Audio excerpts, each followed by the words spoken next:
throw rocks at the throne. Allow me to reintroduce myself. Hello, welcome to DNA Sports Talk. This is Don at DNA. Hey, what's going on? This is Ace of the A and DNA. Where we bring the facts about sports. Don't agree? Say so. What's going on, man? Hey, what's going on? Somebody live at the arena, live at State Farm. Live at Y'all State hear Farm some? tonight. I hear a little background noise. That's somebody flexing his media muscles. Something like that. Yeah, we are live from State Farm Arena for tonight's game. We got the Hawks and the Pistons about to tip off in about 20-25 minutes from now. It's going to be a great game. Hawks have been on the road, 5-game winning streak currently. They've been West Coasting. 4 for 4, like Wendy's on the West Coast. Which was, and that's what we'll start tonight since we're here. Great West Coast trip, as you mentioned, for the Hawks again, going 4 straight. It says a lot. And all of this without Trey Young as well. Shows the character of the team with their star player being down and the proverbial next man up mentality. But they took care of the ones they needed to, right? It started with the win with the Lakers here probably a little over a week ago, about 10 days ago. Beat the Clippers, which was a good win on the road.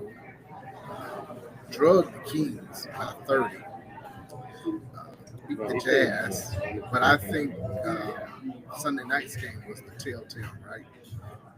Doing good in the first quarter against Phoenix, lose the lead, and I mean they're down 20 points in the fourth quarter and come back to win that game. That said a lot about a team that is building around Taylor Johnson's and Zachary Richardson's and things such as that down and still find a way to come back and win those games where they could have easily built it. Yeah, so you mentioned those. It's won 5 in a row. The last 3, 4 of those being on the road.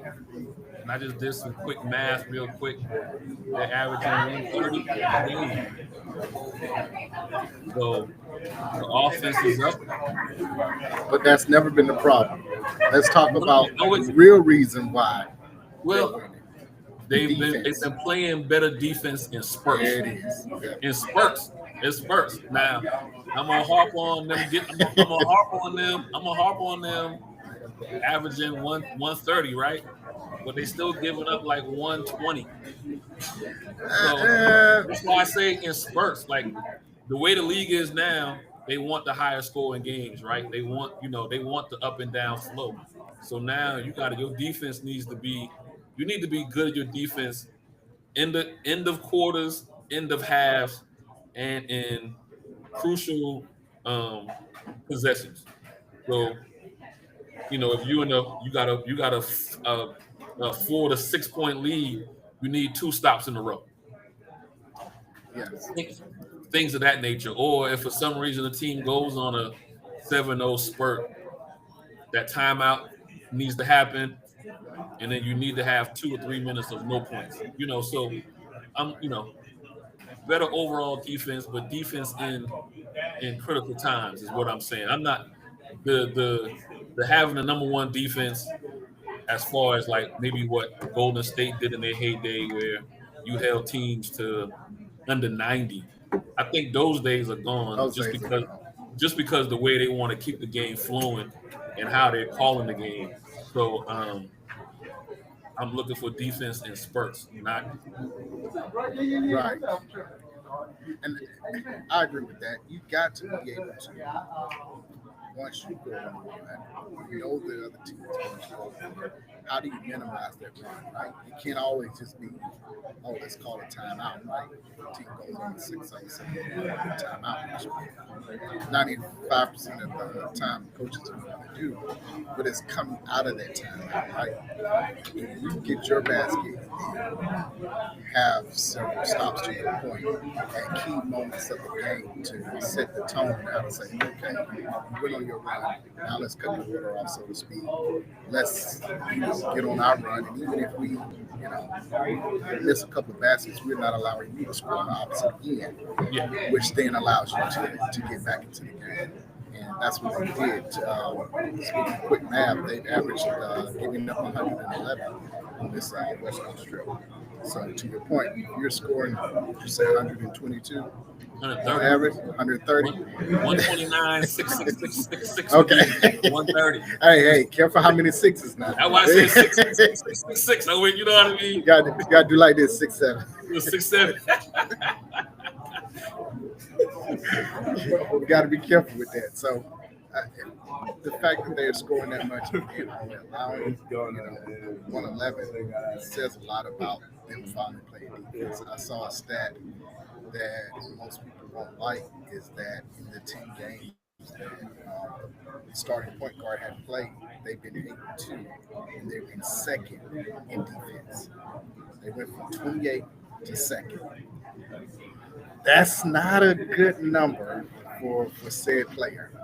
And we all know who the starting point guard. That's not a good stat number. That tells me the ball is sticking in somebody's hand. But I'm saying on the defensive side, though. I mean, I understand the 8-2 number, but on the defensive side, what does that say? Well, I mean, he's going to be that problem no matter where you go. Really?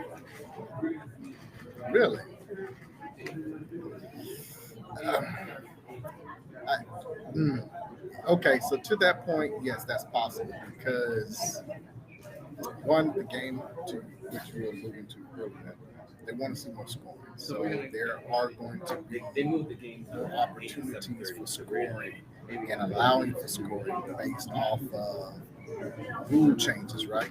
Yeah. There's more. They want it to be more full offense. Going to the free throw line. We're talking about Shea being the quintessential person that is always going to the free throw line, even though he may not deserve it by some standards. But we get overtime. you got a long team. You know what I'm saying? Yeah. You got Johnson, Brazilians, Dyson Daniels, I think, is 6'5". So you have people that can come his height. What needs to be seen from him is the AI type player as far as steals, right? Because AI was 6 foot, on his tippy toes, so to speak, but he made up for it with the steals that he had. That's what we're looking for from Trey. Can you contribute in that way? I mean, it should be a backcourt league. We're talking about Dyson Daniels last year. It could have very well been defensive player of the year. He did get, I think, most of it. But it was because of the defensive side of the ball. Yes, he was scoring, but it was the defense. Yeah, when he comes, he's back tonight, right? Dyson. No, Trey. Is he back tonight? I think so. I don't want to see. That's the reason why I was kind of being real emphasis on the defense playing in spurts and being able to show up in spurts, because he is going to be a liability. It just is what it is.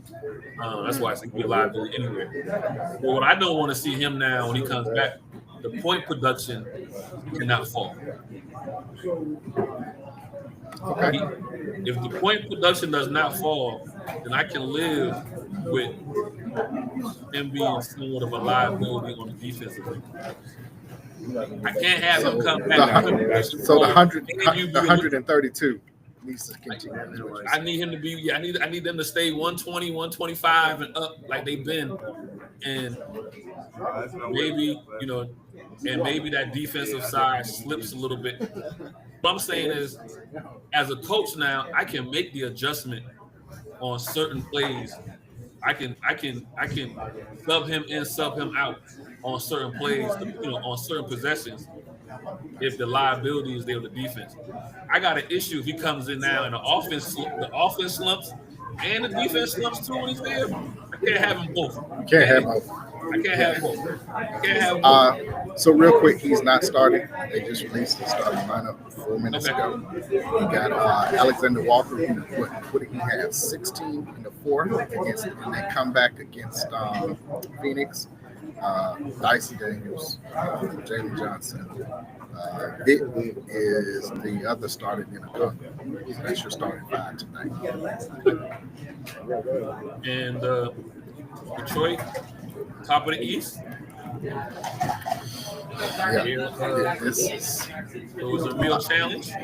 Yeah, so they're starting 5. Their starting 5 tonight is Kay Cunningham, Donis, Duncan, Isaiah, and Jalen. They're starting 5 tonight, which they just released a couple minutes ago. So all attention, of course, will be on Kay Cunningham. But as you mentioned, they're the top of the East at 12-2, so it's a good team. It's not just solely him. And they're also on a 10-game winning streak as well. I did catch it. I see AJC just walked by. I know. All the faces. I see AJC reporter just walked by. I see him. Right. What was impressive about the Pacers was the win against the 76ers when they had several people that were out and still won that game because that was an NBA Cup game. And, of course, the 76ers are not fully healthy. Yeah. But they had enough of their starters to where they should have won that game. But the Pistons found a way to win. You got Max, you got the Ricky DJ, Oubre. You know, it's enough players there that they should have won. But the likes of Green, Duncan Robinson, Donis, what's his last name? And you know who I forgot what's on the team? Karis LeVert. Oh. Is with the Pistons. With the Pistons, yeah. He was here 2 seasons ago or last year? 2 years ago he was here. LeVert was here 2 years ago. He wasn't here last year. He was here the year before. Okay. I think something like that. 2 years? 2 years sound right. 2 years ago sounds right. Recently. Yeah. But like that, very recently. Yeah. Correct. Or might have been last. It was last year, wasn't it? It was last year he was here? I can't remember it was last year. I know the year before he was here. It was last year. It was last year? Okay. Yeah. Okay. Because it was, I think some of the season was Cleveland and then he came to Atlanta. Yeah. Okay. That was last year. Okay. So yeah, forgot that's where he was. And in that game, I think he had like 12 or 13 in the game. So you got a guy that's a veteran, understands that mentality of next man up, you know, let me get right into it and, you know, do what I need to do to help this, you know, this team win. And that's what they did. I'm pretty sure it's a safe quote unquote bet that we both had Detroit as a playoff team. Oh yeah.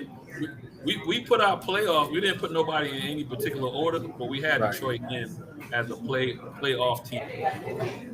Yeah. So then obviously, I think the team right now that we did not have in as a playoff team was Toronto. I didn't see we had that. Toronto as a play-in team, but not as a playoff team. So really, right now Toronto is the only one that's messing up our. And it's early. It's early. So, yeah. It's early. They could, you know, come back down to earth, so to speak. But a 5-game winning streak has them right up there as a 3 seed. And currently, right now, the Hawks are a 4 seed. 4 seed, yep. This is where they need to be. They need to be between 4 and 6 all year long. All correct. Waffling back and forth. Between 4 and 6 all year long. So they never need to slip down to that 6, 7, 8. Yeah. No, they need to be between 4 and 6. So I have no problem with that. Not if you want to be taken seriously as a team. Yeah. Now, again, it's early. I am, I guess, the surprise team in the East right now. I am surprised about the Sixers, just Yes. because I thought they would start off slow, just because of how they probably going to bring Embiid along. But Maxey and the rookie is keeping that team afloat. VJ, Yep. And then they're what, 5, 6, 6 seed? they're 6 seed. And then I guess my other surprise would be the Pacers. I don't think nobody had them. Nobody had them only one win at this point. Okay, Nobody. okay. We didn't have them. I'm about to say they were. I don't even think I had them in the play. No, I had them in Boston as a play-in. Okay. And Boston was at 500 just because of the injuries and what they had to go through. I didn't Correct. see. Now I know they lost. I know they lost a couple of guys on top of Halliburton being out, but I don't think nobody had them sitting right here now at 2 weeks in the season, 3 weeks, 2.5 weeks in the season, and they won it 13. 1-13. I'm The worst record in the league. right? Huh? The worst record in the league. I think so. But I mean, the Wizards is right there, 1-12. They just played one more game. So, all right. Well, say still the worst record in the league, 1-13. Yeah. So, because I mean, even the Pelicans got 2 wins. I was You know, they got their coach fired, but hey, that's some different story. But so that's I guess my good and my bad is. What do you make? And speaking of teams falling back down to earth, my Bulls 7-6. Saw that happen. You know, it's like it's early, so these things will start to form and shape themselves. But to your point, I didn't see the Raptors this early. That is the shock. Yeah, the Raptors. Now, looking at the 76ers, Paul George was added back. Do you see adding back? Just talked about Trey coming back. Adding Embiid into this mix. What are you looking for from the 76ers? You know, I feel like the Sixers need to just play these guys minimum minutes. Okay. And hope everybody's healthy. A real playoff run. Like they got veterans, right? Embiid's a veteran. Paul George a veteran. They got veteran guys. I need those guys just to be. I need them to be healthy at the end of the year, not the beginning of the year. Okay. If I'm the Sixers, I'm less concerned about seeding. I'm concerned about being healthy in late May. And the only way you can be healthy in late May is playing these guys minimum minutes during the regular season. Okay. I agree with that to this extent. They need to play together to form some type of continuity. After All-Star. So, no, you get that. I don't think that'll do it, because if you wait that long, there are other teams that will have it figured out, and it's going to be those little small possessions here and there where you're expecting somebody to go to the back door and they don't. You're expecting somebody to pick and roll and they don't. And they do something different. That's all I'm saying. I agree with the minutes. But there need to be some minutes, not just completely going. I get you. I agree with you. But their history tells me that once they get to a certain amount of games and numbers, the wheels fall off for Paul George and the wheels fall off for Embiid. And so I'm more of trying to stave off those. So you don't want them to play at all? If I could do it, yes, I would. Nah, man, you can't do that. And I'm with you. I know that's not even fathom. You know what I mean? Like, right. That's not how you think about it. I get it. But all I'm saying is I am trying to introduce these guys little by little, and then I'm making a push. Okay, give me some time in between Christmas and All-Star. And then let me, push the throttle on those guys. Paul George has shown me he can go further into the season than Embiid can. So I just with Embiid, it's not a situation where he's going to play the 65 games minimum needed to be eligible for any type of awards. No, I know. But a good 50 is where he. I'm about to say, give me 55 games. Okay. And that's pretty much after All-Star break. Yeah. Man, after All-Star break, it'd be like 30 games. But like I said, I'm saying, so right after Christmas. Okay. And, you know what I mean? So we still got a month before I need to really fully implement him or Paul George into the offense. Well, PG is getting it now. Which is fine. He's shown me he has the ability to be more durable than Embiid. The only thing is, how old is PG now? 35, 36. But his body's 45 because of all the injuries. So what are you really going to get out of PG to say, yeah, he's 35? What are you trying to get out of PG, realistically? May and June. 15, April, May, and June. 15, 7, and 5. Is that enough? I need 12, 5. 12. Because even when he's playing, I don't want him playing that many minutes. In the quarters, in the half, and important possessions down the game. Okay. So, 25 minutes a game. And as the season goes, I start increasing that more and more. To close to 30-something? Yeah. Ooh.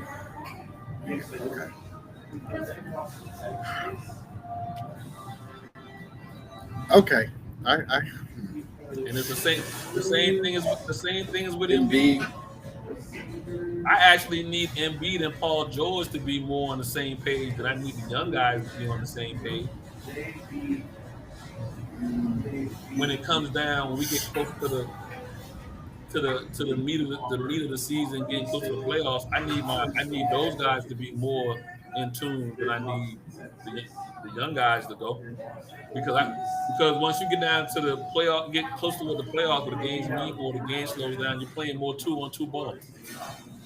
For the 2-on-2, I would want Paul George and Embiid to have more of instinct and let the young guys fit in. And that's just for Philly. To that point, I trust Nick Nurse to do that, right? Mm-hmm. Because it says something to have a Toronto team that went to the finals, right? He's done. I mean, that team. Yes, they won a championship team, but that roster, by comparison to other rosters, is not a championship team. Correct. But he got the most out of that roster. Mm-hmm. He did a great job coaching that team. Yeah. I think I could see him doing the same thing with this particular roster. And to your point, coaching the young guys up to be able to play with the veterans. Yeah. And we'll talk about coaching in the NFL, but coaching is key to 90% of this. Yeah. I mean, if we go back and we look at the Hawks and how they're playing right now, there seems to be somewhat of a small shift in how Quinn is coaching his team. Because you can coach a team for 3 games, realizing, okay, I might not have to start for 3 games, but then you're like, wait a minute, he's going 4 to 5 weeks. I can't keep putting out the same lineup and the same game plan each and every night, expecting things to go a certain way. I've got to switch it up based on the talent that I have. And that's what good coaches do to get wins. Now, it is a little bit easier during the season because you see a different team every night as opposed to a potential 7-game season where those adjustments are made. But going back to Philly with that, Nurse seems to be able to make that adjustment. Yeah. It's just all about. I mean, everybody got to do it, but it's even more so when you know you have two players that have a history of not being available into the season, Right. and especially when one of them is a dominant big man. Yeah. And so I don't need to see them during the regular season. I need to see them into the season. End of the season. Speaking of coaches, what grade would you give Bickerstaff right now? Oh, A++. A++. I mean, we all knew about Cade. He showed. So, listen, last year, playoffs, they took the Knicks 7 games in the Eastern semifinals. Or was that that first round? I know they took the Knicks to 7. I can't remember that first round or second round. I want to say it was second round. I think it was.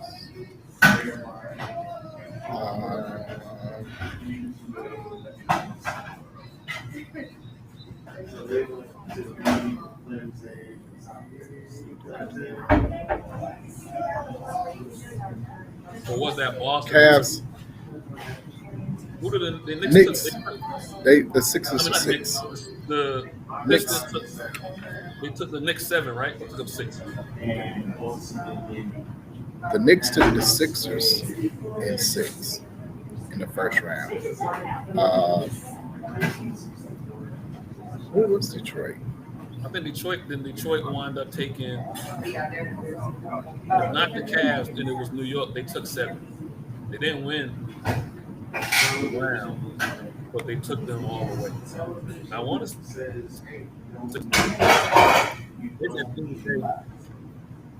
you built off of last year's playoff run, which was a decent run because the Pistons hadn't been in the playoffs in years before Chauncey started hitting the crap table. You low. Well, you so low down. They hadn't been in a while, so to have that playoff experience, I want to say it was the Knicks. They took 7 to learn off that. Then to come back now, and you kind of seeing that they're making that run, or they have built off last year's experience. And then you also cleared the air, right? When your player who was being accused of possibly being involved in some gambling got clear. You got a clear locker room. Guys are tuned in, believing in Bickerstaff, and he's building off of what he had last year. No, Pistons didn't make it last year. Think about 76ers. Think about 76ers. Yep. Okay. My fault. I know they ended the season pretty well. I thought they had a decent little mini playoff run, but my mistake. But I'm giving them an A++. Yeah. Oh, definitely.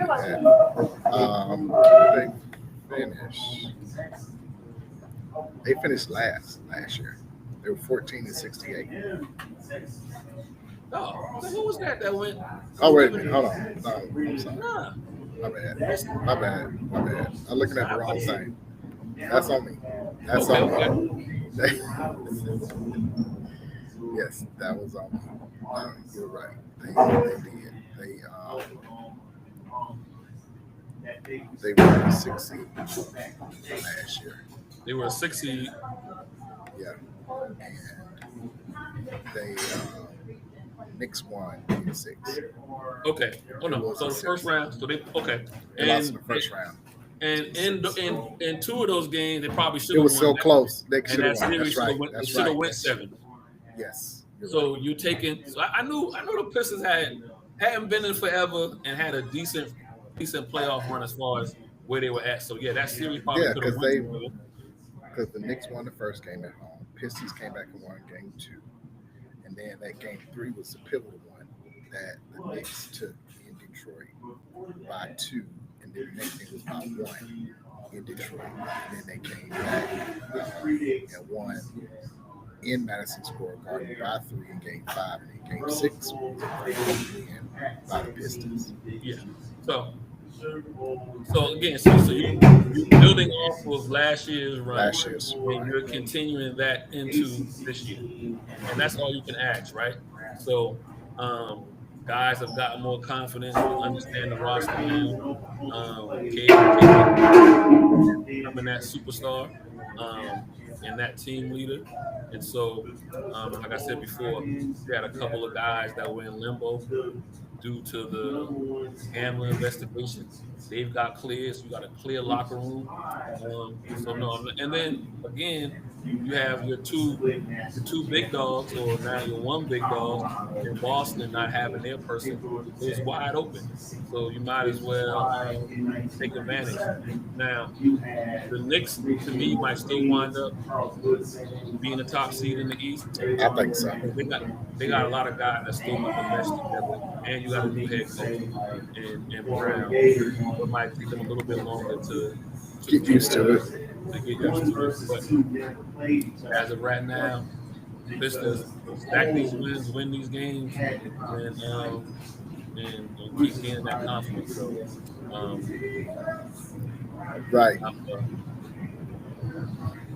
I like where this is headed for them. And how well they're playing. And this is early, so we'll see what happens.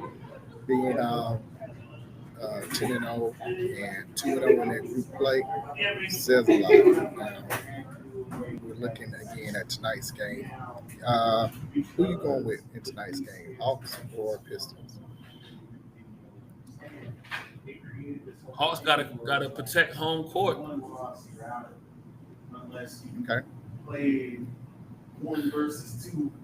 Oh boy, he signed. Anytime he signed, he trying to talk himself into something or out of something.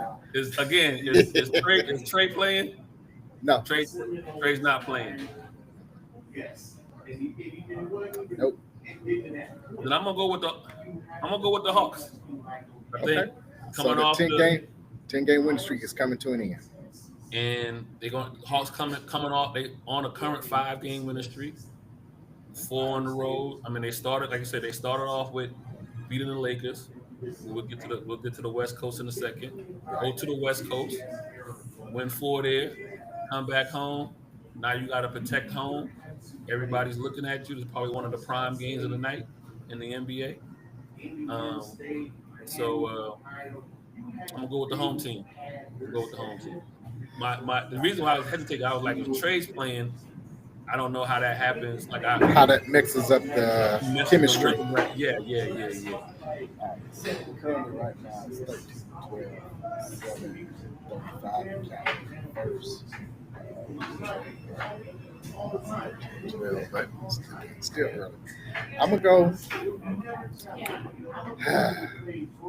I'm talking myself into the home team. What's the score? 13-12. 13-12 has not started yet. 7. Yeah. 10 minutes. Yep.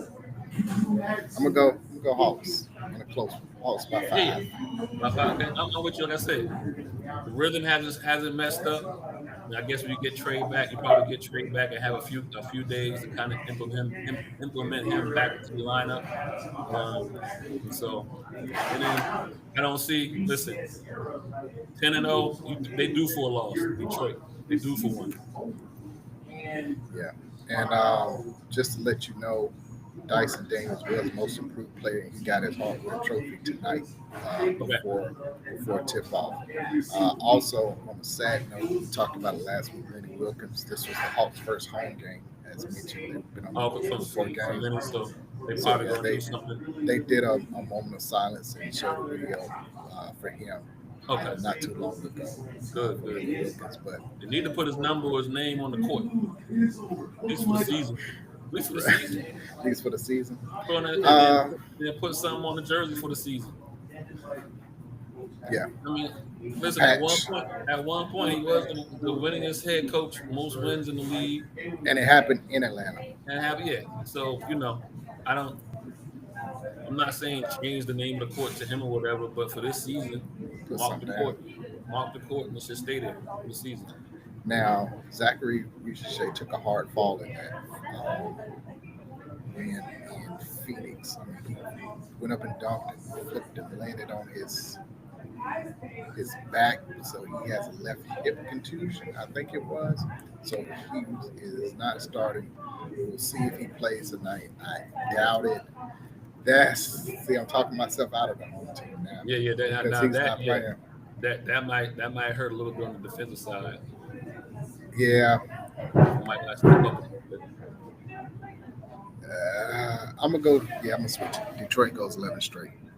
Okay. Just because of that. You needed that extra long defender and shooter. I'm going to stay with the home team. But I feel you, though. I understand the switch, though. Right. Yeah. Okay. I understand the switch. You understand the switch at the last minute. Okay. I understand the switch. Yeah. I ain't gonna have it. Let's go to the West Coast. How about the Thunder? I didn't see this.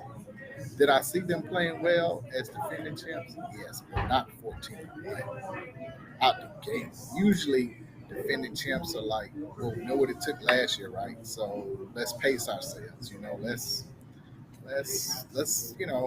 15 games in. Let's just be 11-4. You know what I'm saying? Let's get our rhythm, kind of know things. Young boys don't know no better. The YNs. They don't know no better. They don't listen. And then you got a couple of cats like, listen, I want playing time too. So you know what I mean? When I get my chance to get out here, I need the coach to look at me. So they all cherish them 8 to 9 to 10 to 12 minutes that they get a game. They like, look, man.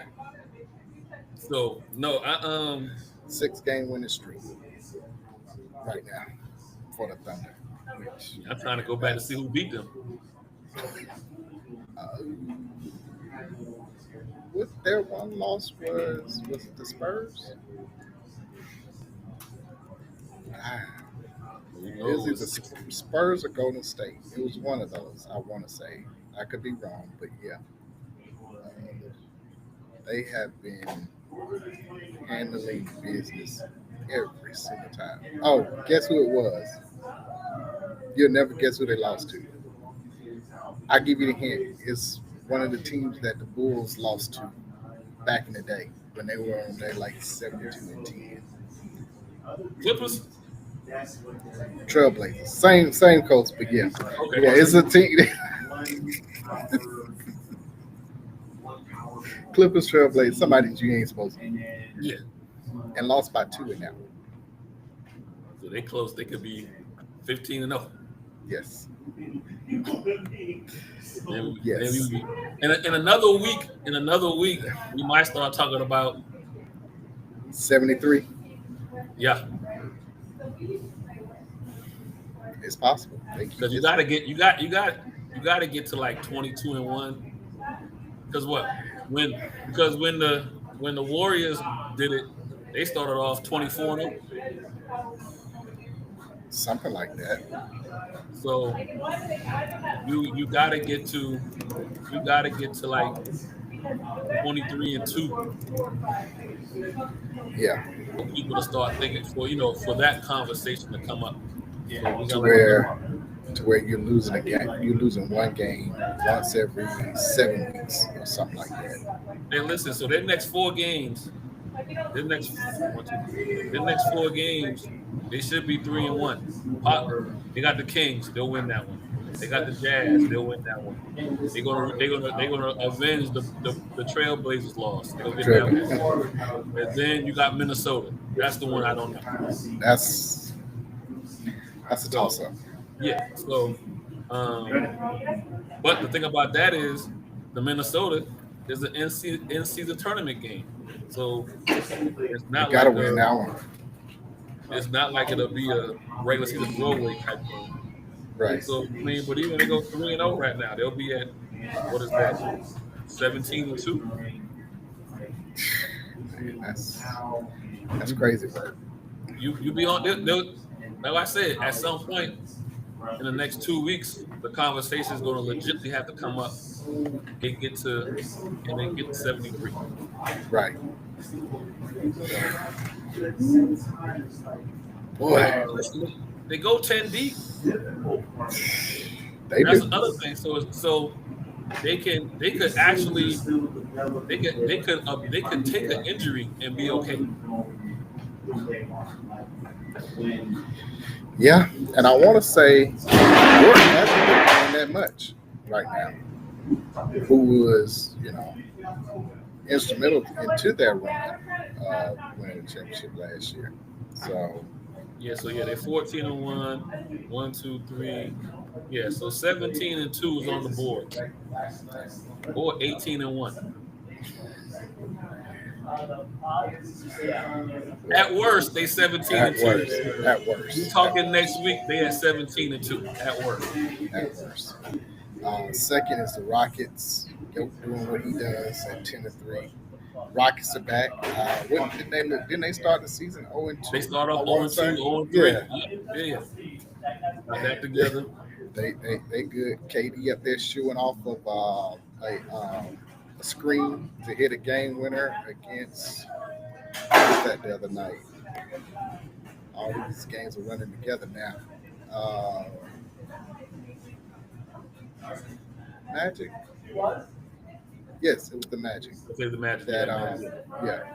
Magic. He, I can't remember. Somebody was coming up to set a screen. He waved him off, got to his spot, yeah. That right was inside the paint. That was Sunday night or last Sunday night? Sunday night. Yep. Like, top of the key is mine. I go wherever I want to go. I go right. Don't bring your defender. To me, take that back, and that's what they're gonna have to get used to as the season goes with KD, right? And this is what they did not have last year anyway. They did not have a closer, so they got one now. So that guy can say, "Hey, go get us a bucket." Yeah, I think the surprise in the West, as far as on the good side, the surprise is the Lakers. And we got a new nickname for the Lakers. Cookies and cream. Cookies and cream. That's Luka and Luka and AR-15. And they are right. And then now the cookie coming back with LeBron. Austin Reeves, yes. Yeah, cookies and cream. Boy, the most random things that we say. The most random things that when we get together and say stuff, boy. They ain't the Lake Show. They the cookies and cream. The cookies and cream. Speaking of, we had him as one of the 6 playoff teams, so not really that much of a surprise. But to your point, not having LeBron is a little bit. But what did you make? I think the more surprise is that are you going to admit at some point that somebody's coaching or not? Nope. I'm not. Can't do it. I'm not allowed to do it. At some point, you're going to have to admit, I ain't going to call his name yet, but at some point, you're going to have to admit somebody coaching pretty good. Nope. Can't do it. Won't do it. You got Luka. Listen, I had to go back. You went back to where Luka was Luka at Dallas with the ball in his hand and just, let him go. I listen. Austin Reeves been playing better than Luka. Well, they've been half and half. I mean, that cookies and cream. Cookies and cream.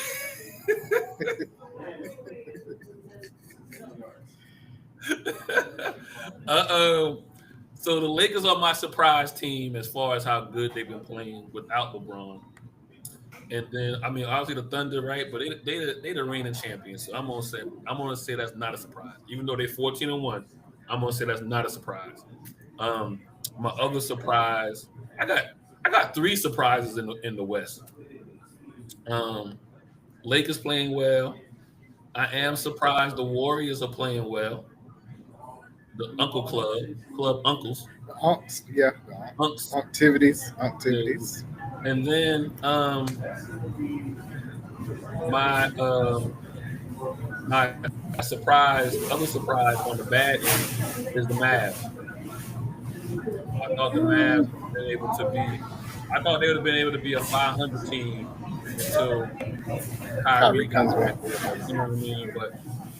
But um, Okay. Um, AD came back. Um, and he was capital A, out. capital D. He came back. So, real quick update: Hawks and Pistons are tied at 25. Hawks went on an 8-0 run to Okay. tie the game up. So, Detroit went ahead as all teams. It's 25 all with 3 minutes to go in the first quarter. So high But scoring games like that. High scoring. yeah, that's in the hundreds already. Yeah.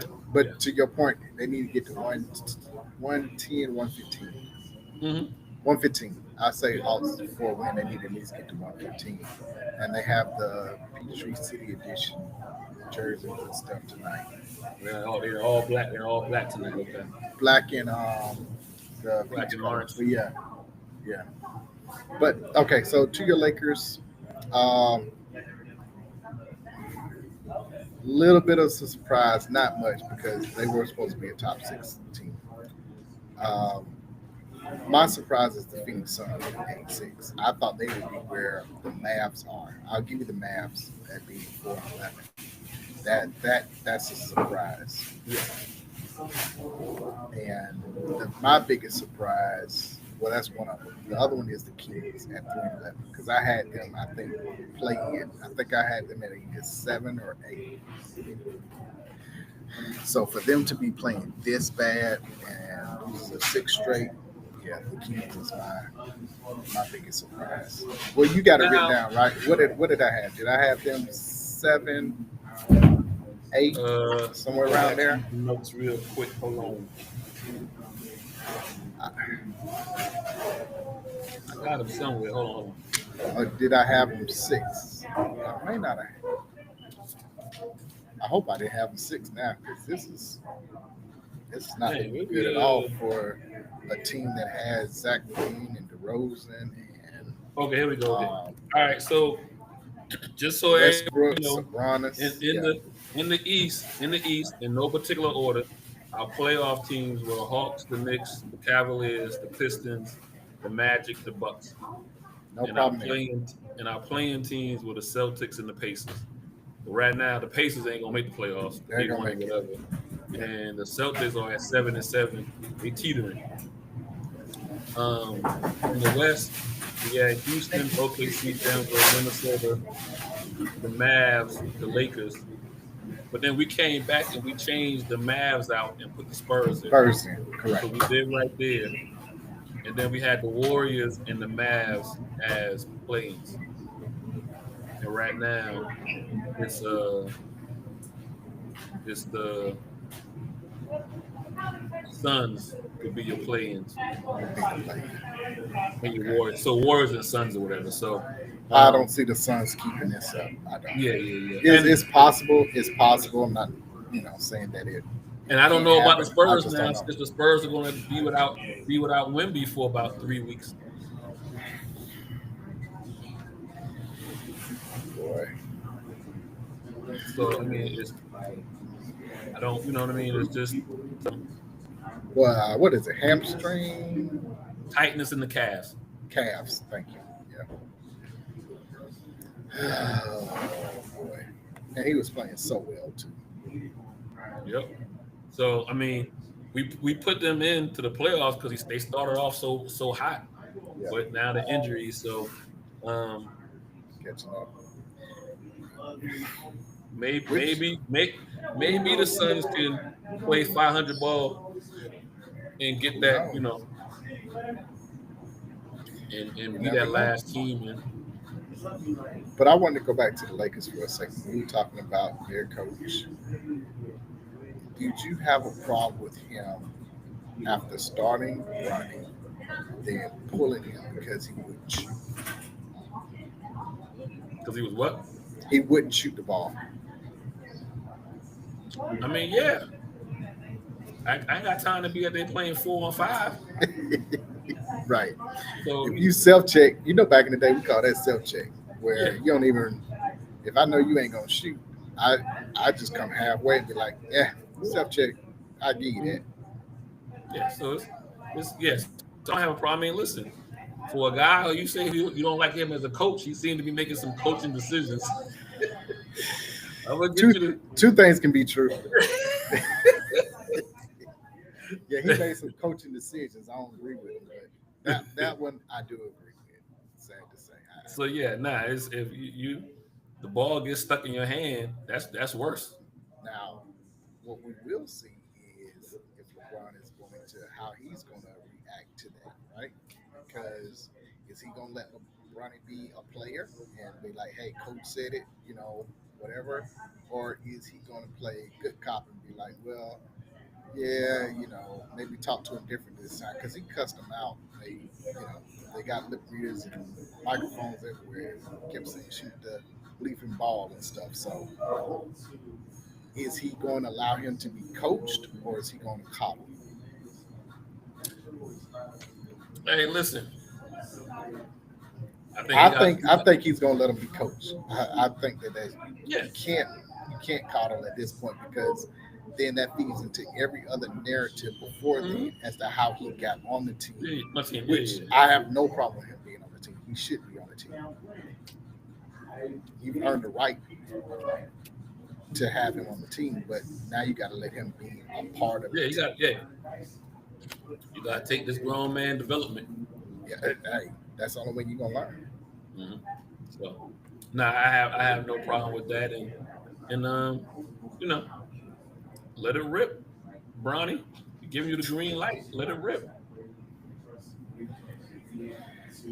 That's what needs to happen at that point, which again will keep them in the top 6 definitely.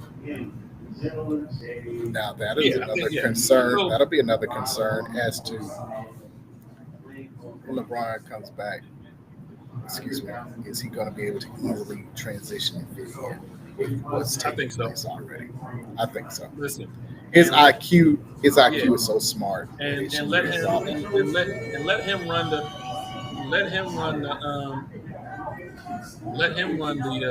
second team anyway. Yeah. Okay, so end of the first quarter, it was 35-27, but Keaton Wallace just hit a 3 from the logo to end the first quarter, so 35-30 Pistons up. Okay. Yeah, so that's a lot of scoring. To your point, 100 plus. Like I said, we're looking at the 120 range right now. What I will say about the two conferences, the West is top heavy, whereas the East is more even across the board. Yeah.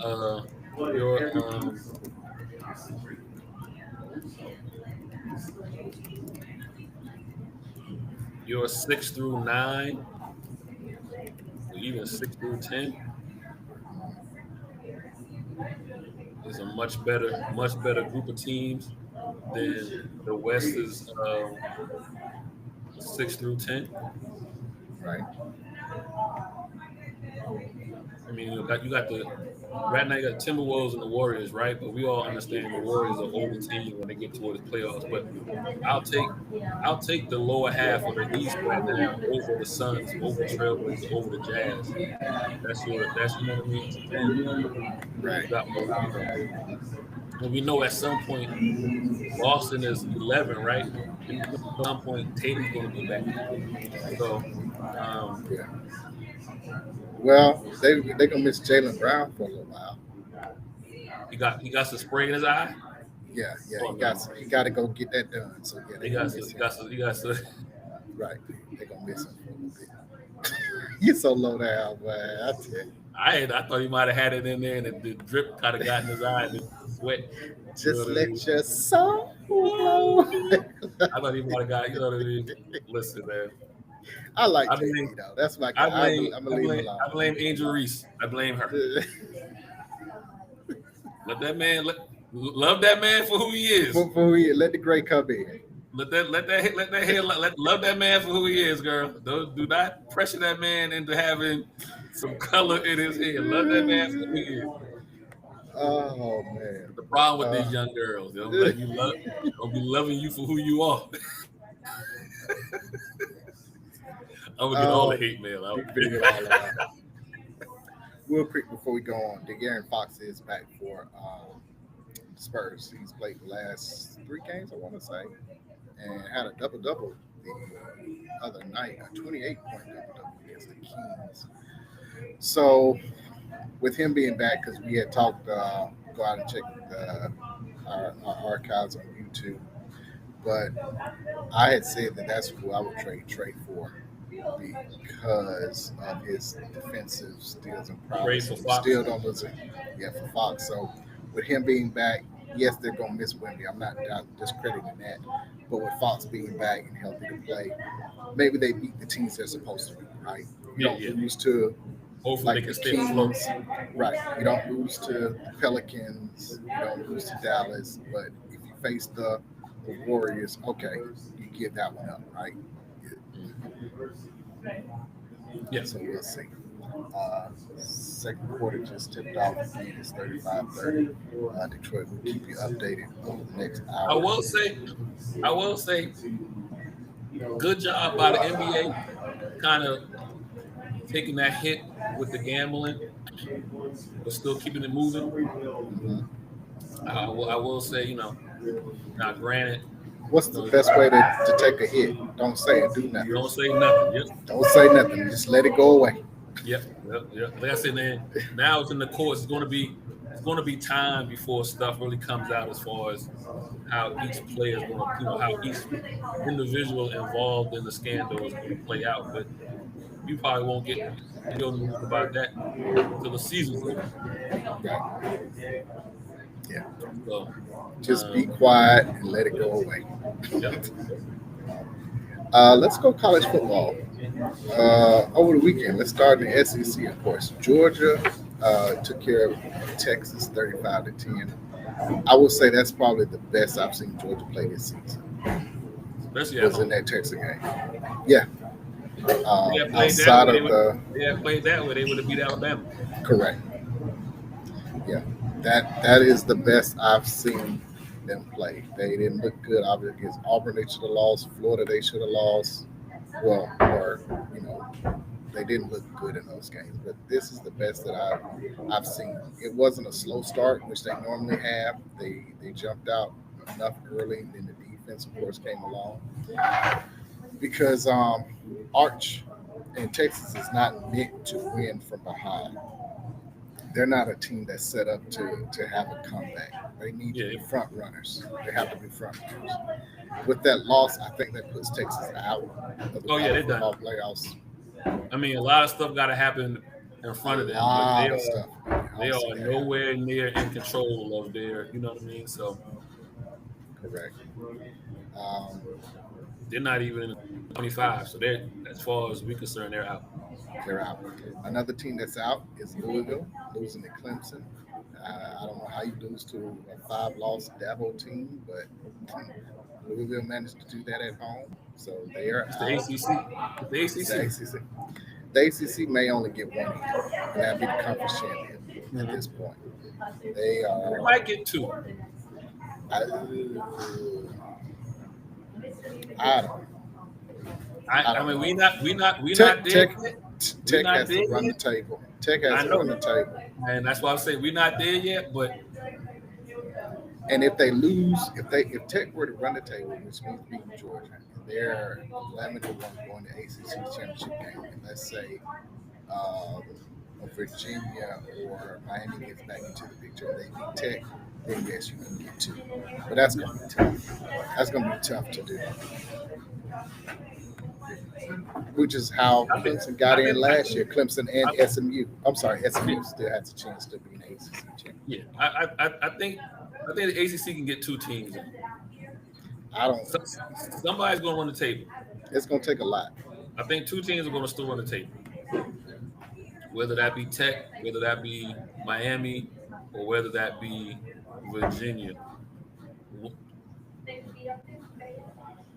So Okay.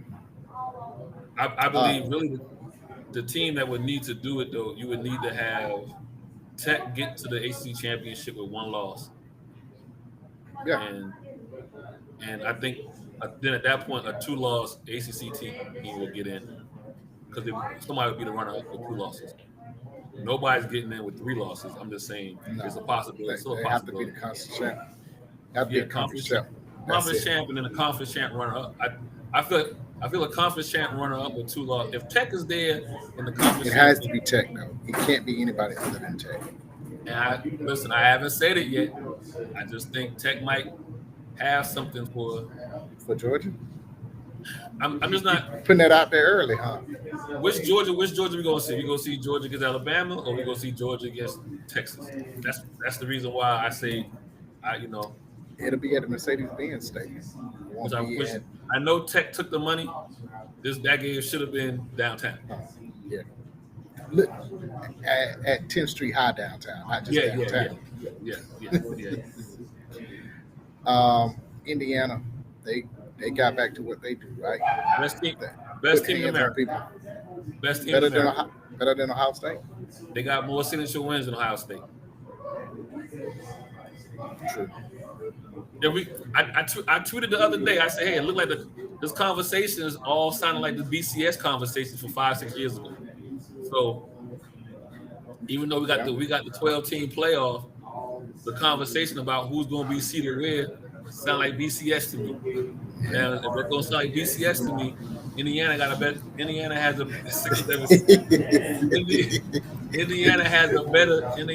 a better home base strength of schedule. Yeah. Signature win. And how they've been doing it, and how they've been with it. You know what I mean? Real quick, we interrupt this program because right now they're recognizing Bob Rattling, the voice of the Atlanta Falcons, as far as TV is concerned. Of course, for radio. Why am I forgetting his name? Fame, right? Yeah.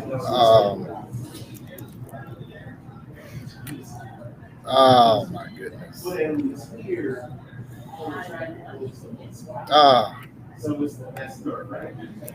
one that does radio for the Hawks. Why am I drawing a blank right now? Oh, man, he's gonna kill me. Steve Holman, who does radio for the Hawks. He's been doing it probably some 40 years. Right. But they're recognizing again Bob Rattling for the broadcast side for 30 years right now. So we've got several people, several players, and other commentators such as me who works alongside him doing radio, recognizing him for his accomplishments. But yes, the Georgia Hall of Fame should be in the Hall of Fame, period. 30 years, that's a long time to be doing what he's doing. But back to college football though.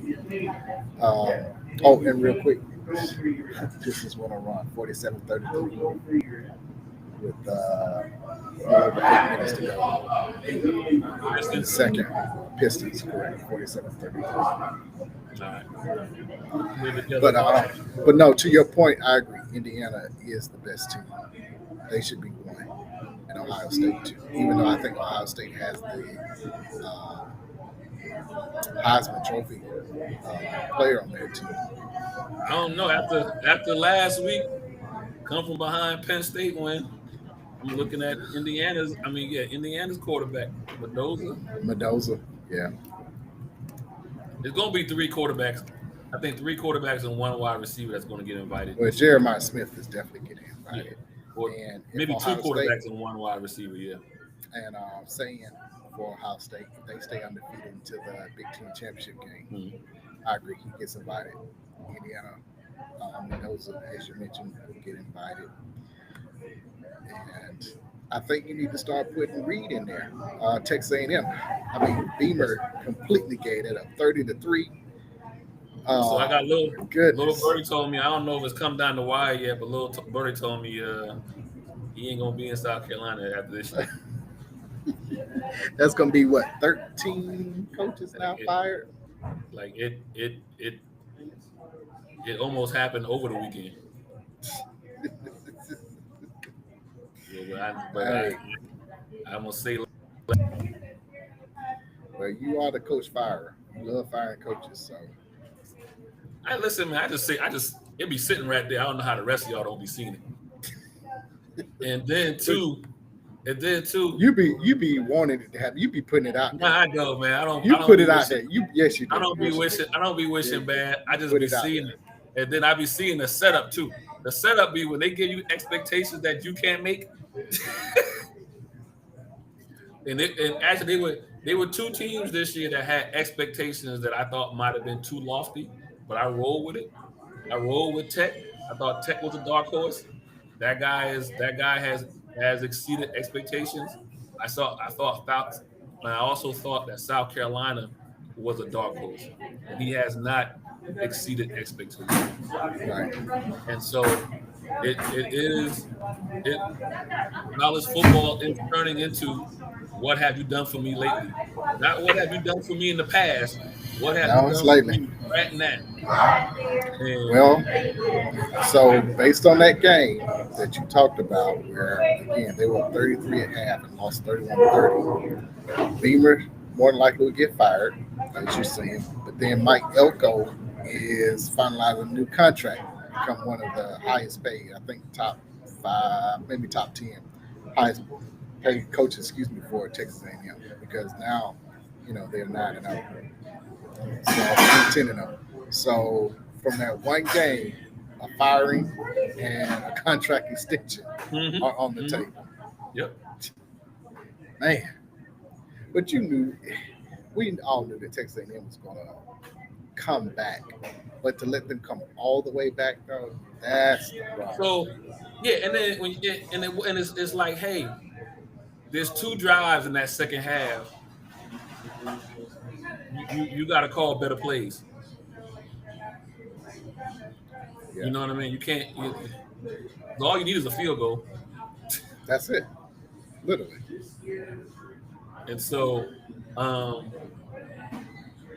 can't have that kind of meltdown. And like I said before, too, Epic the collapse. and the reason why I say he might be gone before the year is over, because you can't let him turn around and beat Clemson and then fire him. And then keep his job, because as well as I do, you beat your rival, you keep your job. Yeah. So that's why I'm Keep saying, your like, job. it probably almost went down Sunday or Monday, but he basically got one more week and see if he can go down and beat his rival, beat Clemson or whatever. But basically, he got to win out the rest of the year to keep his job. I just don't know if he can. These one of those losses that linger around for a couple of weeks. Speaking of keeping your job, DeBoe, after the Florida State loss, everybody's ready to fire him. They go on a 8-game winning streak, and they lose to Oklahoma at home, 23-21. Now everybody asking for his head again. And they right back, listen. And right back asking for his head again. Like, he is always on a 2-game losing. He's a 2-game season, 2-loss season from getting fired. I don't know who would take that job. You 2-loss season, you and the fan base want to get your head. First loss in the SEC this season. I know one thing. Next weekend for the Iron Bowl, he lose that game, he can forget it. Oh yeah. He can forget it. But in this Well, no, game, though, he got Eastern Illinois this nah, week. whatever. We ain't talking about that. I'm Well, saying if he lose that, he better get it. He better get whatever he got going on. Get it tight. ain't nobody worried about Eastern Illinois. And then they got Auburn 7:30 too. 7:30 night game. Yeah. Nighttime at Jordan here. Yeah. Nothing to lose. Nothing to lose for the other side. Nothing. Absolutely nothing. You gonna get the kitchen sink, trick plays, everything. Everything. In the game, though, Alabama's defense played extremely well because Oklahoma had a pick six, if I'm correct, in that game. Yep. They had a short field a couple of times. They kicked, 3 field goals in the game? Like, the defense played well enough for the team to win, but you can't overcome a pick six. Take away the pick six. Pick six. 21-7. And then the 2 fumbles. And you lost 2 fumbles. Like, in every single statistical category, yards, passing, 3rd and 4th down conversion, penalties, Alabama was better. Every single category except for turnovers. Except for turnovers in the score. That was it. Sacks. I mean, they gave up several sacks, but it wasn't as like it was 7 sacks to 1. I think it was 4-2. So again, and this they second if time. you looked at the stats, you would say, "Oh, Alabama won by 20." Yeah. Instead of losing by 2, except for turnover. Right. Hey, but this they second time in a row losing Oklahoma. Can't lose to them 3 times. Can't lose to them next year either. Right. Then it's a done deal. So, I actually, be honest with you, speaking of the rankings or whatever, I would have Georgia at 3. Oh, with undefeated Texas A&M? Texas A&M was supposed to lose that game last week. But they didn't. That's fine. That's cool. It don't matter. What Georgia? No. Come on. This is why I said I ain't gonna let you do that. How you mean? You gonna tell me? You gonna tell me who? Should Georgia have lost to Auburn? Yeah. Okay. And that would have been 2 losses. And Georgia suffered. Georgia suffered for that. They didn't stay at where they was at. They dropped. You cannot put them over. Georgia just got back to number 4. Because of that, almost lost to Auburn. Georgia was like 8 or 9. They dropped because of that. All I'm saying is they didn't drop that. It's a rivalry game. They didn't drop that. Go ahead. Texas A&M should be 3. I mean, should be 4. You said it right. 3. See, maybe even 5. Maybe even 5. But I definitely would have Georgia over A&M. That's just me. And what you drinking over there, man? This is between me and you. Ain't nobody got to know. It's just it's sugar free. That's probably the problem. It's sugar free. Yeah. It's sugar free. You know, I can't drink that fake sweetener getting to them, y'all. I can't drink Minute Maid no more because they money goes to the wrong people now. So I had to go to. I gotta buy a different kind of juice. You know, this is what happens when you start following the money. You start following the money. This is what happens. Oh man, Ole Miss took them a while to get back on track, and Florida, who of course would be looking for a coach, permanent coach at some point. So, are you happy with Ole Miss giving Lane Kiffin an ultimatum? Yes. You have to now. Hey, are you going to take this Florida job? Are you going to stay put? Are you trying to go somewhere else? Like, we need to know because recruiting is. We need to start looking. Right now. Yeah. Yes. Yes. If I'm Kiffin, I stay in Ole Miss. I stay too. Now, I might go to Florida. And the only reason why I might go to Florida because he was at FIU, FA. I always get confused. So FIU. He knows how to FIA or whatever it is, yeah. Right, FIU. Florida in a yeah. Yeah. So you know the Florida landscape. But he can still recruit out of there. Recruit out of Florida and Mississippi. Yeah, but them kids, it's easier for them to stay in the state so that families and friends can come and see them, right? It's I also hard say to this. go to. I get you. I also say this too. Florida sometimes be having unrealistic expectations too. They be No, looking to try to I think stay. that that's gone though. I think that those are all gone. I agree with you. Had this been 5 years ago, yes, but since then, no. Okay. Florida has been in several games, right, or lead like they did in this one at halftime against Ole Miss. But it's just the coaching that has to change. You can get the recruits, and it's not like people are clamoring to go to Florida State or Miami, right? Because both of those teams, yeah, you had your good seasons, but they don't have a monopoly on it right now. Florida You could State don't come have a in and monopoly. do it. Yeah, Florida Miami State doesn't don't need have it. a monopoly no more. Miami trying to get back there, but they don't have a They keep stranglehold. losing. They keep Yeah, losing. So So he could go in and go back to the roots and keep some guys in Florida. He can cut off at least the top part of the state and probably get up into Georgia and get that that lower half, bottom half, the lower half, right? And even over into Alabama, the Mobile area, he could pull the Gulfport area. go for yeah. So I Or is it called America's Port, man? I don't know what's it called. I don't know. The Gulf for something. Gulf for something. America's Gulf. That's what it's called. Pitt, you had one job to do. You couldn't do it. You were at home and you couldn't get it done.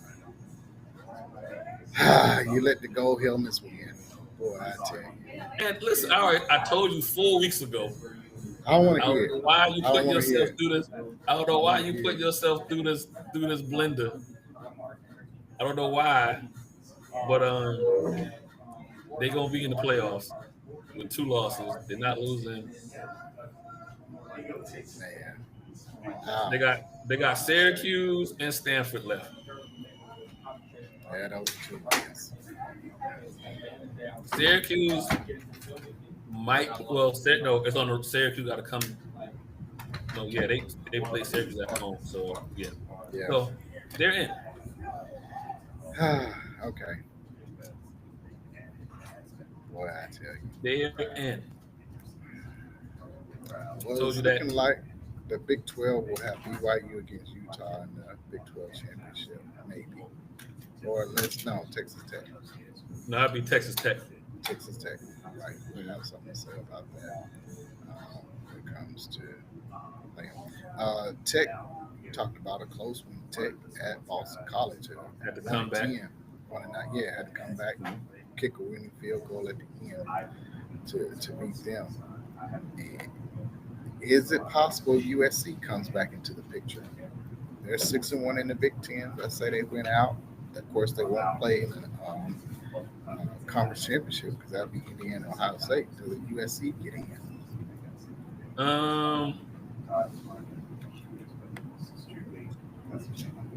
Basically, the Oregon game is a playoff game. Okay. They got Oregon this weekend, so that's a de facto playoff game. Who you got? In Oregon too. Oregon. We'll go Oregon. So then that means they won't get in because both of them are 6-1 in the Big Ten. Yep. So This year and next year, most likely, I'm serving as the multimedia director. this week, gonna answer that question. De facto playoff game is Oregon and USC. I want to say there's another de facto playoff game this weekend.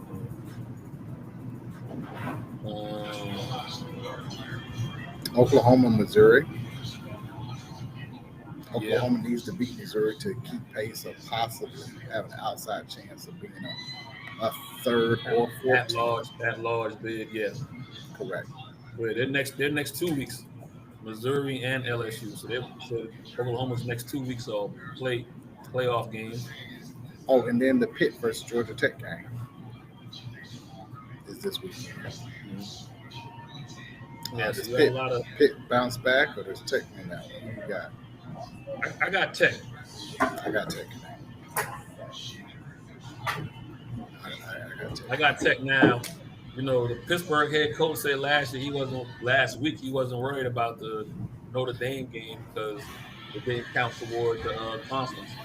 So to me, I know. That's where you hit that okay. Yeah, I know. So you want to get beat 37-15 because you ready to play. So I just didn't understand the mindset of going into this past week's game with that kind of mindset. So I got Tech winning that. Okay. And then we'll be gearing up for the Civil Yeah, War. we're just getting everybody. Yep. That's gonna be a good one. No, we're almost at halftime, not quite. 6 or 7:52. Hawks with the ball. But the Pistons, Who's up? Pistons 6 and 7:52. Woo. Big second. Make that 54. 6 and 7:54. Bucket by Jalen Johnson right now. Big second period by Detroit. Yes. Before we leave college football, let's talk about Texas A&M. I was waiting. Man, that state trooper don't need to have a job. How do you bump the South Carolina player? I mean, you purposely you want the macro. You want the macro. You want the micro. It's like which one you want to get? RACISM.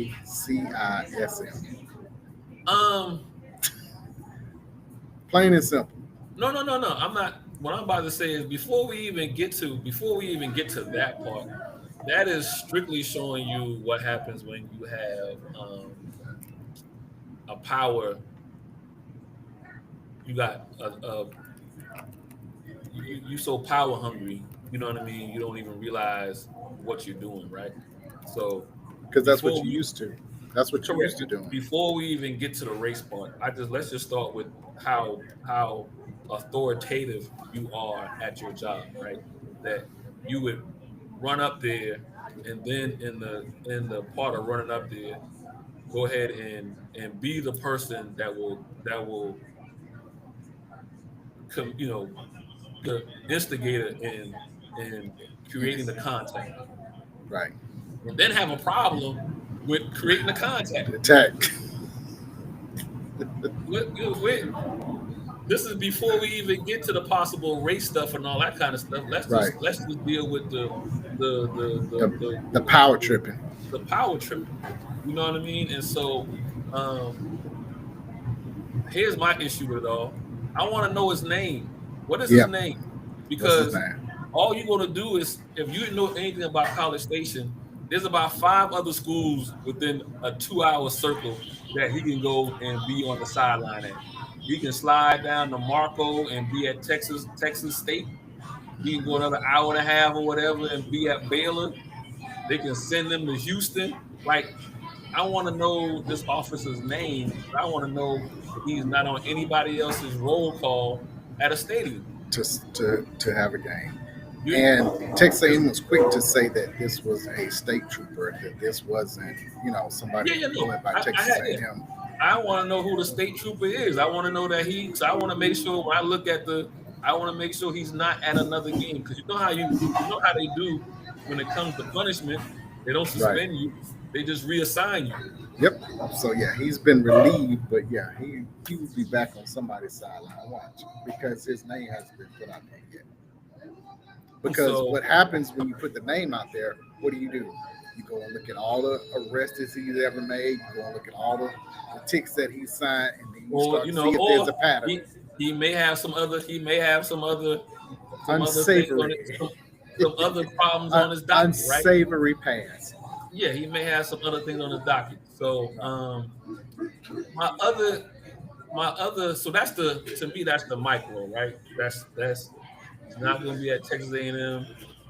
Is he going to be at some other locations that we don't know of? But the macro is, and I tweeted this out when it happened, and y'all still have questions on what happened to like Sandra Bland. You have if this officer at 100,000 plus occupied game with cameras everywhere. Matter of fact, there was a camera right in the tunnel with cameras everywhere. and you Keep that thought when we get to the NFL about cameras. But go ahead. and you still have the ability to your authority is law. Right. What's to say when there is not a camera around? What are you capable of doing? Yeah. So Real quick, halftime. Pistons up 67-54. And I give you one guess as to who's seen Key to the Streets, who's performing right now for halftime. Bone Crusher. You telling your age? Oh, No, oh. no. YFN Lucci is performing. Oh, listen. That's who I went to a couple. I went to y'all. Hey, if anybody follows me on Threads, when I put on Threads, I'm at this concert. I don't know who these people are. That's who it was. That was Wyatt. I didn't know who he was. YFN Lucci is performing. I was at a concert. The only time I knew who he was when he brought out Rick Ross. Rick Ross came out and did like 2 hours. I know who that is. Yeah. I listen. Yeah. So that's who. Yeah. I still don't know. I know who he is now, but I still don't know who he is. But yeah, so yeah, the macro is what happens when there are no cameras. What happens when it is strictly just your word against the police officer's word. When he's the one that was the aggressor. He's the one that created the contact. He's the one that, you know what I mean, has Instigated and promoted everything. Instigated on all that kind of stuff. And at the end of the day, when you're in front of court or you're in front of a jury, unless you have some kind of camera footage, they're going to always fall on the side of the law. And so that's what we're dealing with. Let's go NFL for these last few minutes here. Let's start with a team that gives me palpitations and heart attacks every single week. Your team. Yes, we get a lead, we lose a lead. Yeah, listen, we get it back again. Hey, it's exact opposite of last year, right? I told you last year we lost to the Commanders. The season just went to fruit. Now, after the win, avenging that loss, it's whatever we can do to find a way to win, whatever it takes. That's a good thing. You should be happy. You can sit there and watch the game and have some emotions and be involved. Listen, that's Yeah, but still, it's nerve-wracking at the same time. Hey. You're not alive unless you got somebody. You're not alive. Oh man! But you know what? I was glad to see them against the loss to the Vikings, which they should have won the first game of the year, but let them come back and win that game, and the not giving up and fighting hard to get the W says a lot. 7-3, first place in the division. I think I had us 10-7 in a wild card, so we're on schedule right now. I'm happy. I'll take it right now. Glad to see other teams like Philly taking care of Detroit on Monday Night Football, low-scoring game. I understand Dan Campbell wants to go for a man. He's at a point now. He has to go for it. He can't stop all of a sudden and say, you know what, we're gonna punt. He must have got Staley's playbook from the Chargers from 2 years ago. When he was going for it on every fourth down. But you can't pull back now and say, all right, let's punt the ball. You gotta keep going for it now. Because then what you're saying was I was wrong. Yeah, I mean, so you can't say you're wrong, so you got to keep going. You know what they say about pride, right? It's a crash that's gonna happen. It's a crash. Eagles offense. Does Brown have a point? AJ Brown? Yes. He does. You got to get that man the ball. Come on. You don't go and get him, and for him to be, blocking most of the time, and only get 2 or 3 targets a game. It is about winning. Don't get me wrong. Winning the game is the most important. But you got to get this man the ball somehow, some way. Here's what's going to happen to the Eagles. I mean, we had the Eagles, and I had the Eagles going back to back. I did, yeah. But when you get to the playoffs, you got to score more than 17 points. Yeah. And so, because what you can do now is load the box and dare them, right? Yeah. You take Saquon out. You don't let him get his 110 that he needs for them to be successful. And then you say, you know what? The option's already strong. We'll have a spy on him to make sure he doesn't get the ball. Make sure it's Devontae Smith or somebody else. Or I can't think of the tight ends. Well, I mean, you wind up playing better defenses, right? You're gonna wind up playing teams that will be able to maybe play man on man with you, or I can go into a zone where my front four can slow the run down. So I don't have to necessarily even blitz. I don't even have to add an extra man into the box to stop Saquon, because Saquon's not having the time to do this. So your better team will be able but that's because they're keying on Saquon. That's well, I mean, during the season, yeah. But when we get to the playoffs, I may not have to put 7 in the box. I might only need to keep 5 in the box. Because basically what Brown is saying at this point now, if I frustrate Brown enough, he's gonna take himself out. You know what I mean? If I make sure he don't get 3, if I make sure he only gets 2 or 3 passes in the first half, he's gonna take himself out in the second half because he's gonna be so frustrated he's not even gonna run the routes to do what he wants to do. So it's you gotta get this, you gotta be able to score 20 playoffs. Got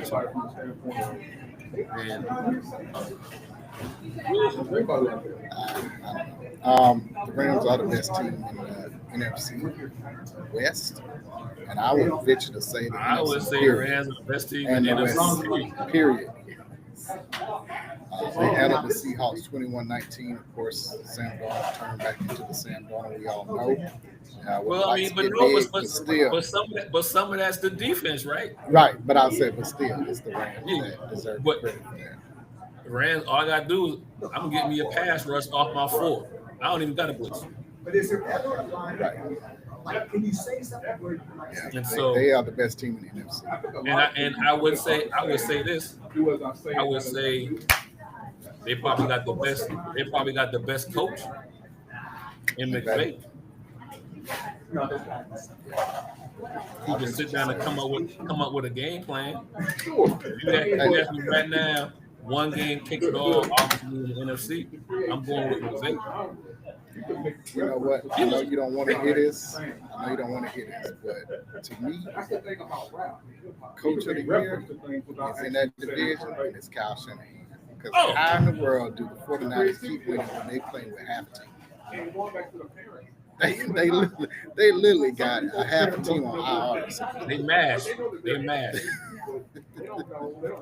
San Francisco mash. If y'all remember the show MASH back in the day, that was their formerly for all the injured soldiers coming from Vietnam. That's them. So but for him to get the 7-4. Come on. That's a master job trying to figure out how to win games. You can say who they play, whatever, but they in the division. I mean, they do have a weak schedule. They got a weak schedule. But still, you're in the same division with Seahawks and the Rams. You said before, but you're beating the teams that you're supposed to beat. Yeah. They based off of injuries. They are 2-9 team. My second coach of the year would be in Carolina, though. I'll give you that. So Carolina should have been down and out in that Falcons game, but Penix gets hurt, and he's likely could be done for the season. You bring in Likely he is done. Kurt, he is done. He ain't coming back. Well, I mean, there's no need to. You're 3-7, but to come back and win that game in overtime and go up 6-5 with a record of 6-5, rather 30-27 in overtime, and then you lose Drake London as well. Yeah, that's man. What do you do? Blow it up. All I gotta say is it's refreshing. Get rid of Zach. They Gotta put get rid of Zach. Gotta they get put rid of Zach. they've put their chips in the middle of the table over the last 3 years. It has not worked out. Now you gotta blow it Diggs up. don't get the ball, and they You gotta go blow straight it up. up. You gotta go ahead and go into. You gotta go into. That's what I'm doing What can I get for Penix? I mean, not Penix. What can I get for good, man? Who else you want to give up? The defense is fine, but now I gotta start getting rid of some guys on offense. Right. So what can I get for Pitts? Because you don't have a pick. You don't? No. So, man, I blew up. But again, this goes back to coaching. Like I talked about, I said to say that point, this is coaching. You got to get rid of this vanilla offense. That's what happened with you. Because it's a situation where if he doesn't get rid of Zach Robinson now, he'll probably It don't even matter. You put Rich McKay, everybody. Put Penix on the shelf, save him for just put him there, heal up or whatever. You gonna get rid of the whole coaching staff. And you gotta I'm go talking find about GM and everything, right?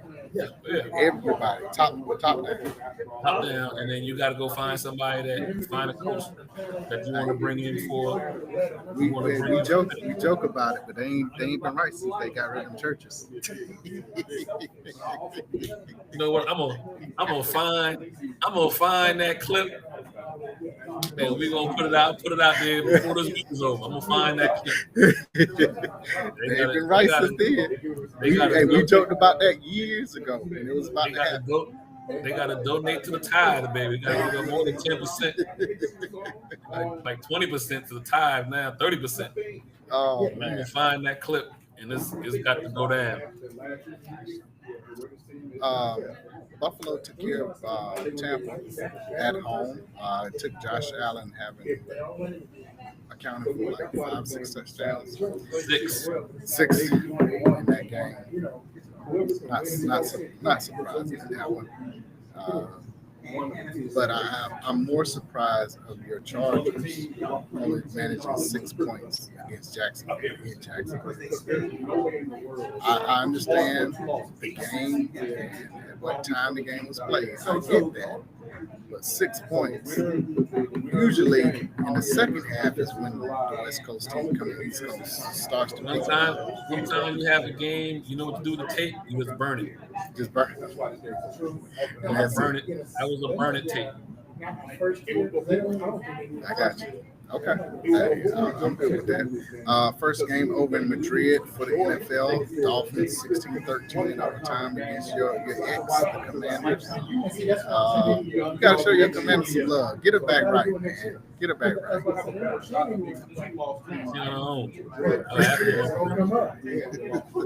want to be, independent and strong. Figure it out. Figure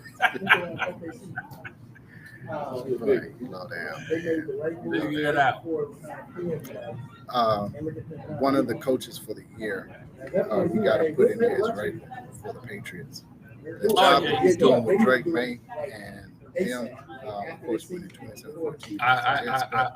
The job that he's doing in one season, and I think we did talk about this, says more about what Belichick didn't do when he had that with Josh McDaniels as opposed to what Vrabel is doing right now. I mean, I went in and I was like, I had to go back and into the archives and be like, hey, my bad. I didn't understand your game, Vrabel. I'm unfamiliar with your game. Well, I he apologize. proved in Tennessee that he was solid, right? Yeah, he said, yeah. But yeah, to have this team atop the AFC, Yeah, I mean, says a listen, lot. they pretty much got the East locked up 2 games ahead. They pretty much going to win the division. They're actually playing right now for possibly 1 seed. So your coach of the year in the NFC would be Shanahan. I agree with that. Or Carolina can still win the division, believe it or not. Right. And then Panthers the coaches, AFC is all variable. Like there is that's it. It's him and that's it. Yeah. Well, no, maybe some people could make some noise about Indianapolis. Okay, that's fair. That's fair. People could make some noise about the coach at Indianapolis. And I think it's because of what they're doing with the quarterbacks that they have. Yeah.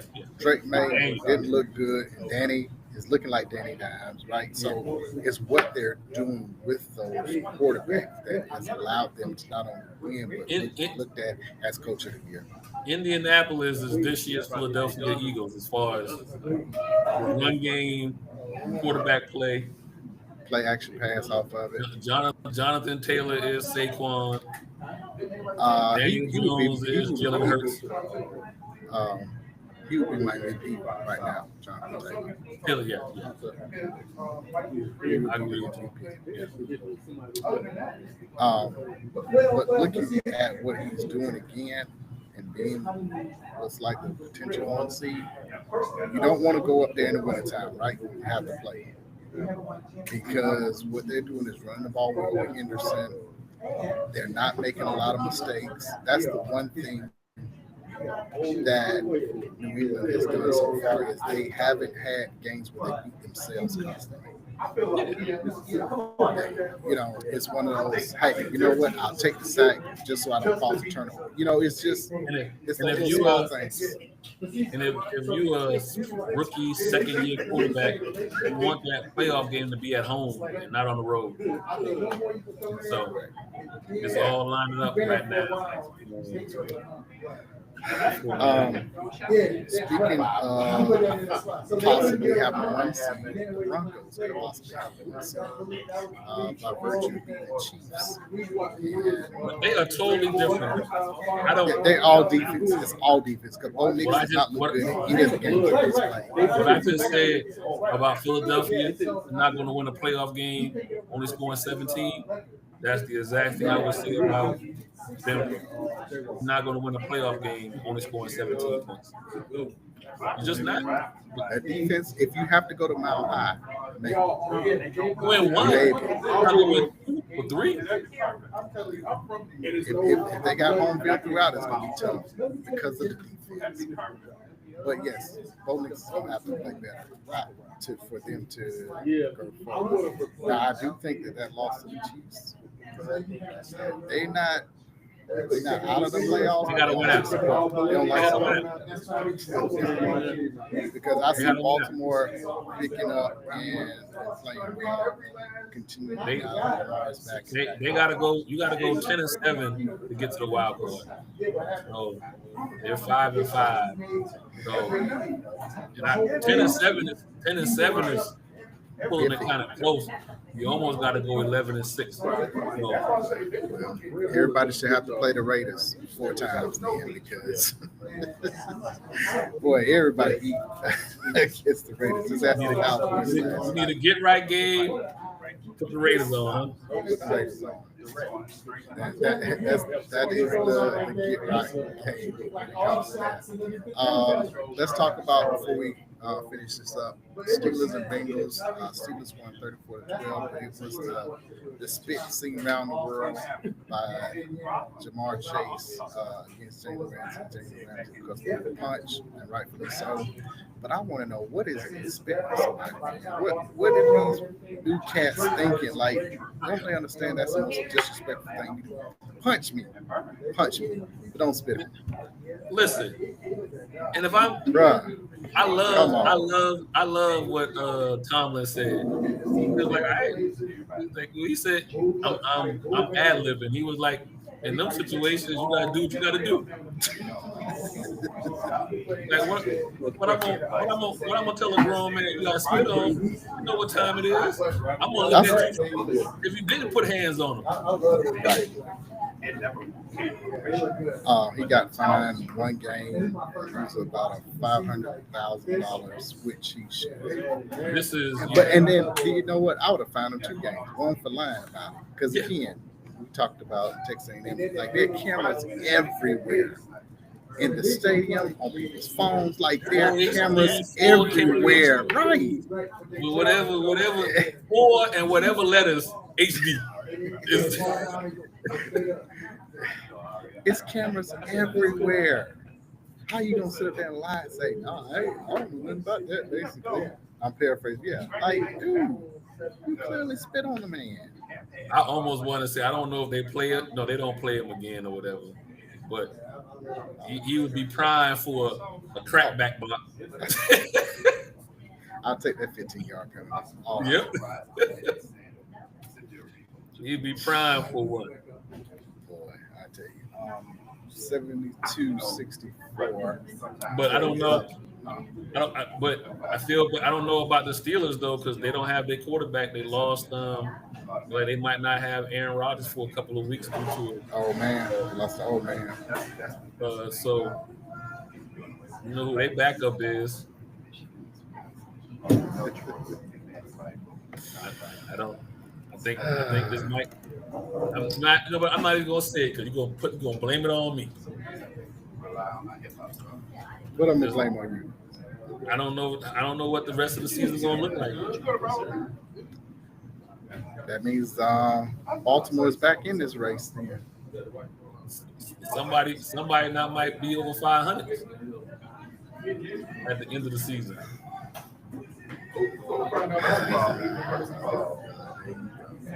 They backup quarterback is Mason Rudolph, ain't it? Yep. Oh, okay.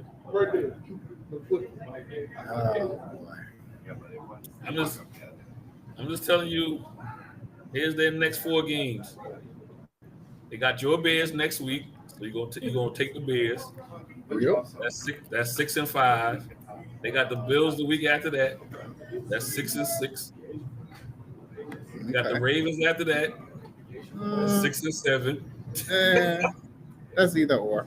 Okay, they got the Dolphins, so that's 7 and 7. Okay, that's the next 7 and 7 at worst. 7 and 7 at worst. Yeah. With 3 weeks after that. With 2 weeks to go.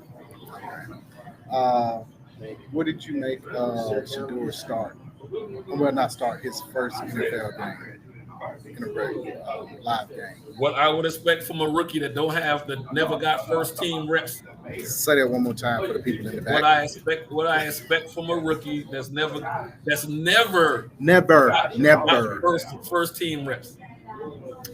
I find it interesting that even the second and third string quarterbacks would get, and I think it was Cam. Yeah, Cam mentioned this in Carolina. He said Ron Rivera, for even a few minutes, would have the backups take snaps with the first string. Because he was like, you just got to be prepared. What if I get hurt? They need to understand the cadence, hear it, you're practicing 3-4 days a week, right? What's 10 minutes to get him used to? Okay, this is what the first string is. What for the main media, right? Whatever you could tell who is on the side of Stefanski. I won't even say on the side of Stefanski. In the main media, you can tell the people who don't like Shador, and you can tell the people who do or want to give anybody a fair shot. If he is the backup quarterback and you can get hurt on every given play, why would you not have time for him to be with the first team? First string. That just makes common sense. It just makes common sense. Stefanski is going to be gone. All that tells me is this is the reason why Cleveland Browns have gone through 45 quarterbacks in the last 15 seasons. It's the organization. It's top down. And I never said it on record, but in my mind, in my heart of hearts, I was hoping that the only tape that they would have on Shador was that second game preseason in Charlotte. But here's the thing. You would never see the field because I know. Here's the thing. He had the chance to win the game if he didn't drop that touchdown pass. I can't remember who the wide receiver was. He would have led them to a game time or potentially going for 2 to win the game. Even to your point, never taking snaps with the first Coming team. in ice cold. He still had a chance. Still had a chance to win the game. That's not winning. That's not winning. I don't care if you don't like Shador or not, right? If you win games, you keep your job. You lose games, you lose your job. It's that simple. It's that simple. I don't care how much I might not like a person. I'm going to do whatever is necessary to get the job done. Because the bottom line is the bottom line. Yeah, same thing needs to happen here in Atlanta. You need to go ahead and blow it all up and start all over. Same thing needs to happen in Cleveland. You need to blow it all up, start all over. And I would hope, it probably won't happen, but I would hope somebody would come in. Like I want to see Shador maybe wind up with the Rams. Somebody give him a fifth round for a fifth round, and he get to sit a year or 2 behind Stratford and be in an organization that will really, appreciate put things together for their quarterback to be successful. But he drew the short end of the stick and winded up in a cesspool called Cleveland Browns. Right. All right, let's get up out of here. Catch the end of this one. 78-69. Detroit is up by 9 with just under 7 minutes to go. The Hawks have played a lot better in the second quarter, though. So, second half. Second half. Yep. Follow DNA Sports Talk on Instagram, DNA Sports Talk on Snapchat, DNA Sports Talk on Meta, DNA Sports Talk on X, reach us directly. DNASportstalk@gmail, Website www.dnasportstalk.com. Go Hawks.